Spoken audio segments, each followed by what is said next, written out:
মৃত্যুৰ ৪২ দিন পিছত উভতি আহিল জুবিন গাৰ্গ। হয়, ৰাতিপুৱা ৪:২৫ এজাক বৰষুণৰ মাজেৰে ছিংগাপুৰৰ পৰা উভতি আহিল ঈশ্বৰৰ পুত্ৰ জুবিন গাৰ্গ। উভতি আহিয়ে তেখেতৰ প্ৰথমটো অনুষ্ঠান বেলতলাত। তাৰ পিছত অসমৰ প্ৰতিটো চুকে কোণে তেখেতৰ অনুষ্ঠান, আৰু সেই অনুষ্ঠানটোৰ নাম হ'ল ৰৈ ৰৈ বিনালে। বেলতলাস্থিত মেট্ৰিক ছবিগৃহত তেখেতৰ প্ৰথম অনুষ্ঠান ৰৈ ৰৈ বিনালে। এজাক চিপচিপীয়া বৰষুণৰ মাজেৰে আৰম্ভ হ'ল তেখেতৰ প্ৰথমটো অনুষ্ঠান। অসমীয়া চিনেমা জগতত কোনোদিনে নোহোৱা এক ঘটনা, ইতিহাস ৰচিলে ৰৈ ৰৈ বিনালে। চিনেমাখন মুক্তিৰ পূৰ্বে অভিলেখ সৃষ্টি কৰিছিল, আৰু এতিয়া আপোনাৰ কাষত সেইজন জুবিন গাৰ্গ। সকলোৰে এবাৰ তেখেতক ওচৰৰ পৰা চোৱা হেঁপাহ।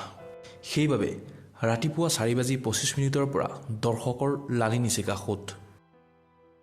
জুবিন গাৰ্গৰ সপোন আছিল এই চিনেমাখনক লৈ, আৰু যদিওবা তেখেত কায়িকভাৱে আমাৰ মাজত নাই, তথাপিও লক্ষ লক্ষজন অনুৰাগীয়ে অথলে যাব নিদিয়ে তেখেতৰ এই সপোনক।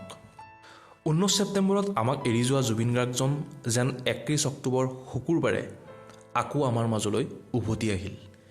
প্ৰতিটো দৰ্শনেই অনুৰাগীয়ে চাই কান্দি কান্দি ওলাই আহিছে। দুচকু কেৱল অশ্ৰুসিক্ত। সকলোৰে মুখত কেৱল এটাই কথা, জুবিন দাই সাঁতুৰিব নোৱাৰিলে। আৰু সকলোৰে মুখত এটাই কথা, জুবিন গাৰ্গৰ লগত যিবোৰ হৈছে তেওঁ যেন আগতেই জানিছিল। জুবিন দাৰ সপোন পূৰণ কৰিবলৈ অসুস্থ দেহাৰেও আহিল ছবিগৃহলৈ আই মাতৃসকল। জুবিন গাৰ্গক জীৱন্ত অৱস্থাত যেনেকৈ চাব বিচাৰে তেনেকৈ চাব আহিছে সকলো। জুবিন দাই বৰষুণ ভাল পাইছিল, আৰু জুবিন দাৰ সেই সপোনটো পূৰণ কৰিবলৈ যেন ভগৱানো ৰৈ নাথাকিল।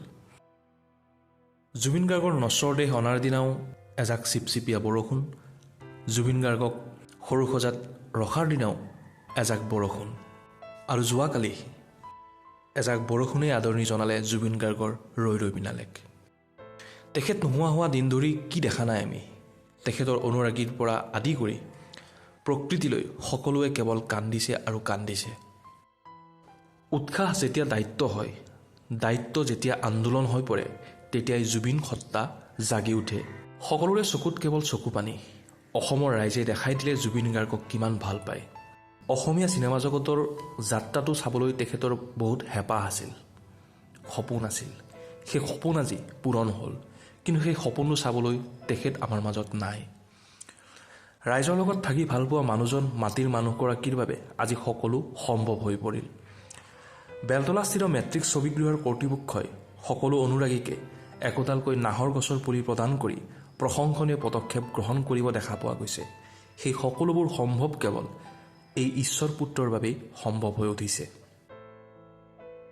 ৰাইজৰ প্ৰতি সঁহাৰি জনাই এখন চিনেমাৰ বাবে যি কৰ চৰকাৰক দিব লাগে, সেই কৰ অসম চৰকাৰে প্ৰদান কৰিব কলাগুৰু ফাউণ্ডেশ্যনক। এখন চিনেমাৰ বাবদ চৰকাৰে কৰ লয় 18%, ইয়াৰে ৰাজ্য চৰকাৰে লয় 9% আৰু কেন্দ্ৰীয় চৰকাৰে লয় 9%। ৰাজ্য চৰকাৰে ল'ব লগা এই 9% কৰ প্ৰদান কৰিব কলাগুৰু ফাউণ্ডেশ্যনক। এয়াও এক প্ৰশংসনীয় পদক্ষেপ। আৰু শেষত এটাই আহ্বান, ছবিখনৰ কিয়দাংশ ফটো বা ডায়লগ সামাজিক মাধ্যমত এতিয়াই প্ৰচাৰ নকৰিব।